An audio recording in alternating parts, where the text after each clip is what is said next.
ইসলামের দৃষ্টিতে প্রকৃত বীর। ইসলামের দৃষ্টিতে বীরত্ব শুধু শারীরিক শক্তি বা প্রতিপক্ষকে পরাস্ত করার নাম নয়, বরং নিজের নফস, ক্রোধ ও প্রতিশোধস্পৃহাকে নিয়ন্ত্রণ করার মধ্যেই প্রকৃত বীরত্ব নিহিত। যে ব্যক্তি ক্ষমতা থাকা সত্ত্বেও প্রতিশোধ নেয় না, অন্যায় আঘাত থেকে বিরত থাকে এবং ক্ষমার মহত্ব প্রদর্শন করে, সেই আল্লাহর কাছে সত্যিকারের বীর। পবিত্র কোরআনে মহান আল্লাহ রাগ সংবরণকারীদের প্রশংসা করেছেন। তিনি বলেছেন, যারা সুসময়ে ও দুঃসময়ে ব্যয় করে এবং ক্রোধ সংবরণ করে ও মানুষকে ক্ষমা করে, আর আল্লাহ সৎকর্মশীলদের ভালোবাসেন। সূরা আলে ইমরান আয়াত ১৩৪। এই আয়াতে মহান আল্লাহ মুত্তাকি বান্দাদের কিছু গুণ উল্লেখ করেছেন, যার অন্যতম হল সর্বাবস্থায় আল্লাহর রাস্তায় ব্যয়, ক্রোধ দমন ও ক্ষমাশীলতা। অর্থসম্পদ, পদপদবী ইত্যাদি ব্যবহার করে মানুষকে দমন করা সহজ। সাধারণ মানুষ এদের সামনাসামনি সম্মান করলেও মন থেকে ভালোবাসে না। ইসলামের চোখেও এ ধরনের শক্তিকে ভালো চোখে দেখা হয় না। হাদিস শরীফে ইরশাদ হয়েছে, আবু হুরায়রা রাদিয়াল্লাহু আনহু থেকে বর্ণিত, তিনি বলেন, রাসূলুল্লাহ সাল্লাল্লাহু আলাইহি ওয়াসাল্লাম বলেছেন, প্রকৃত বীর সে নয়, যে কাউকে কুস্তিতে হারিয়ে দেয়, বরং সেই প্রকৃত বাহাদুর, যে ক্রোধের সময় নিজেকে নিয়ন্ত্রণ করতে সক্ষম। বুখারী, হাদিস ৬১১৪। এই হাদিস আমাদের শেখায়, বাহ্যিক জয় নয়, অন্তরের নিয়ন্ত্রণই আসল জয়। ক্রোধ মানুষের বিবেককে আচ্ছন্ন করে ন্যায়ান্যায়ের পার্থক্য মুছে দেয়। তাই ক্রোধ সংযম মানে নিজের ওপর বিজয় অর্জন। আর যে এই শক্তি অর্জন করতে পারে, পৃথিবীর কোনো শক্তি তাকে নৈতিকভাবে হারাতে পারে না। সে এর বিনিময়ে মহান আল্লাহর কাছে উত্তম প্রতিদান পায়, আল্লাহর সন্তুষ্টি পায়। পবিত্র কোরআনে ইরশাদ হয়েছে, আর মন্দের প্রতিফল অনুরূপ মন্দ। অতঃপর যে ক্ষমা করে দেয় এবং আপোস নিষ্পত্তি করে, তার পুরস্কার আল্লাহর নিকট রয়েছে। নিশ্চয়ই আল্লাহ জালিমদের পছন্দ করেন না। সূরা আশ-শুরা আয়াত ৪০। অতএব ক্ষমতা থাকলেই কাউকে আঘাত করা যাবে না, বরং আল্লাহর সন্তুষ্টির আশায় ক্ষমা করে দেওয়াই বুদ্ধিমানের কাজ। যেমন ইউসুফ আলাইহি ওয়াসাল্লামের কথাই ধরা যাক। তাঁর ভাইয়েরা তাঁর সঙ্গে কেমন আচরণ করেছিল।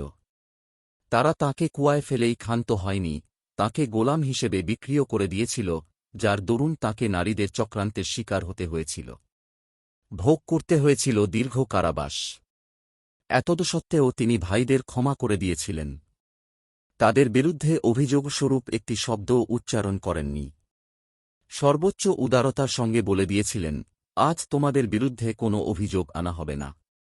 আল্লাহ তোমাদের ক্ষমা করুন। তিনি সকল দয়ালু অপেক্ষা শ্রেষ্ঠ দয়ালু।